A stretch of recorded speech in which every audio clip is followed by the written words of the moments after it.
Mga higala, kumusta ni napunta ni ato ang tulumanon panglantaw sa kagabion, pero sa dili pa nato sugdan ato sang i-shout out kini ato ang mga likers na nag-like ug nag-heart ani ato ang programa panglantaw sa kagabion. Atong gi-shout out si Daryl Manching, ato aning science teacher no sa Kalubi Integrated School.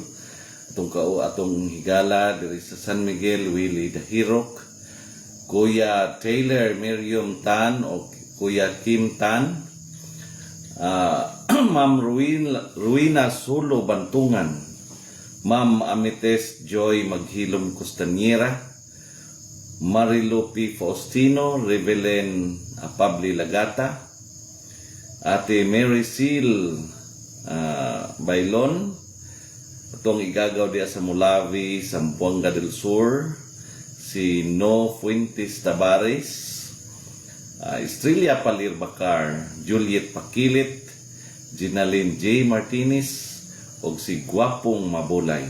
Ito ang i-shout out, no? Ito ang mga likers, ito ang live matagabi panglantaw sa kagabion. Tonight, let us reflect on a very powerful statement. Quote unquote.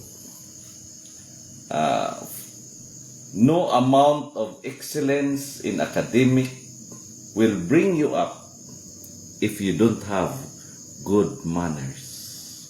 And I quote. This is a quotation coming from the former mayor of Mulavi, Zamboanga del Sur, and she is now owner of Blancia College Foundation Incorporated, si Ma'am Encarnacion of Blancia. According to her, no amount of excellence in academic will bring you up if you don't have good manners. This was her speech during the graduation of Blancia Foundation College sa Mulavi, Zamboanga del Sur. At first, this may sound simple, but if we truly understand it, we will realize that it speaks not only about education, but about life, leadership, and even the future of our nation. In today's world, academic achievement is highly valued. Students are encouraged to get high grades, earn awards, and compete for recognition. Schools measure success through performance, rankings, and results. And there is nothing wrong with excellence. In fact, excellence is something we should pursue. But the problem begins when excellence becomes the only measure of success.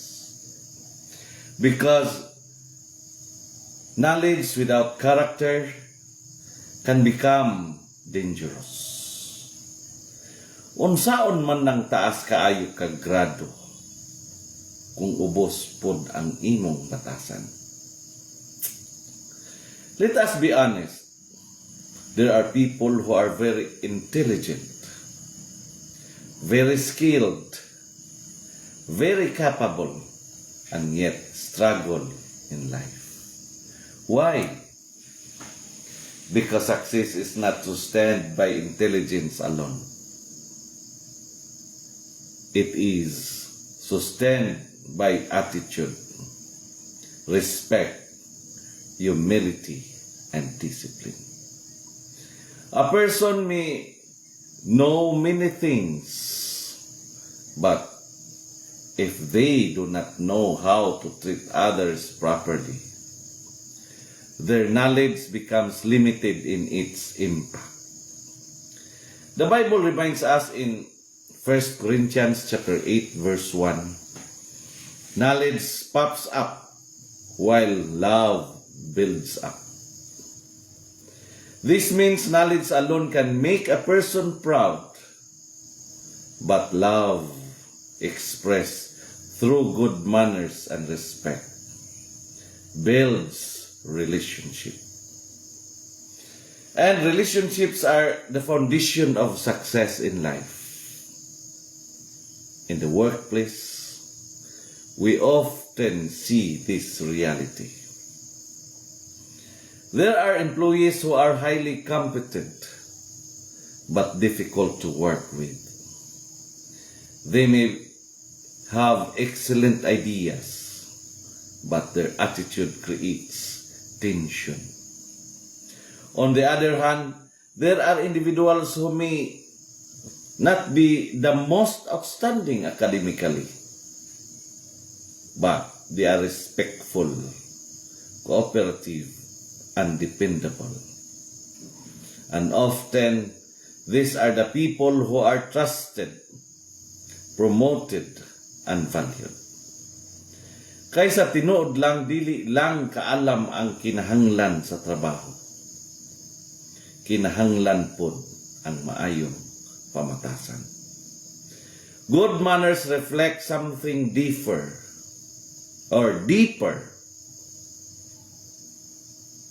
It reflects character. It shows how a person was formed, how they value others, and how they understand their place in a community. Saying, please, thank you, showing respect, listening when others speak. These are simple things, but they carry great weight because they create an environment of dignity. As a school principal, you understand this more than most, because it's not only about producing intelligent students. It is about forming responsible, respectful, and morally grounded individuals. School that produces brilliant minds without good character produces a generation that may be smart but not wise. And this truth extends beyond the classroom. It applies to leadership, to public service, and even to national life. In our country today, we often see debates, disagreements, and strong opinions.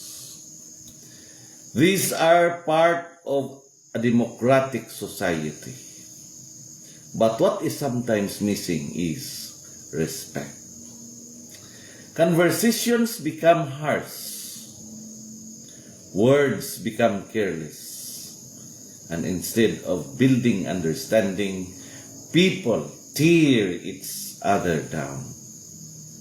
Sa ato pa, daghan na taog kahibalo. Pero usahay, kulang ta sa respeto.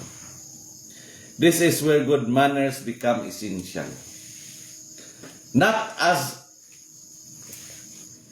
a formality, but as a foundation of unity. Because no matter how intelligent a society becomes, if respect is lost, division will grow. But when people choose to communicate with dignity, even in disagreement, progress becomes possible.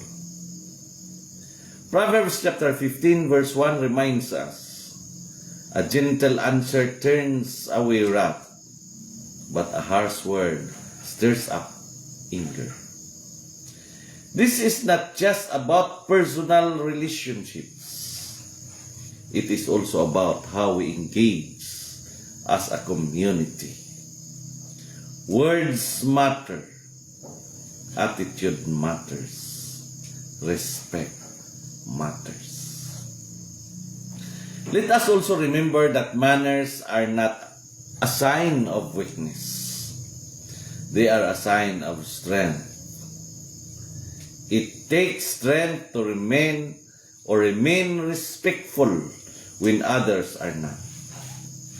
It takes discipline to choose kindness over arrogance.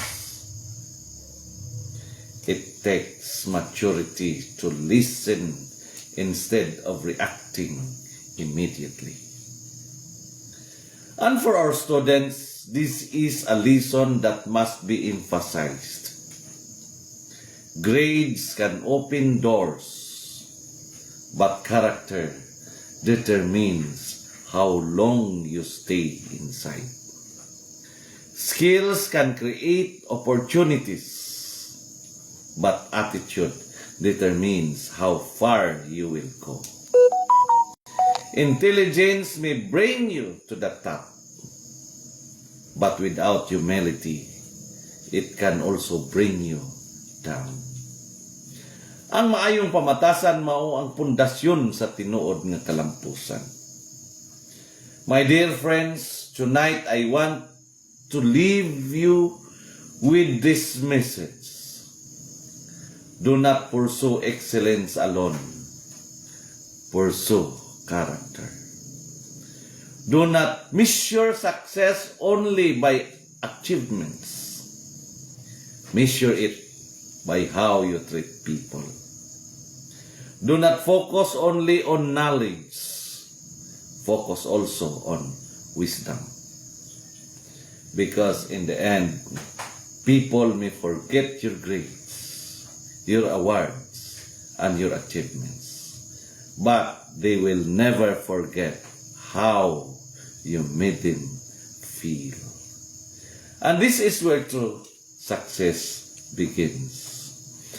Ug kung ang imong kahibalo giuban sa maayong batasan, didto gyud ka makaabot sa tinuod nga kalampusan. Kini ang panglantaw sa kagabhion diin ang kahayag nagadan-ag bisan pa sa kangit-ngit. Kini inyong higala, alagad ug igsuon Jeremias Labaho Tubigon, sa makausapa mo ingon nga sa atong pagpangandoy ug matarong nga katilingban ang kamatuoran gayud ang atong suga. Ug sa kangit-ngit sa kasaysayan, ang tinud-anay nga pamunuan ang labing hayag nga paglaom. Daghang salamat, and may we continue to build not only intelligent minds, but also respectful hearts and strong character for ourselves, for our schools, and for our nation. Daghang kayong salamat, ug ang Dios magapanalangin, ug magapanalangin, ug magapanalangin kanatong tanan. Maayong gabi.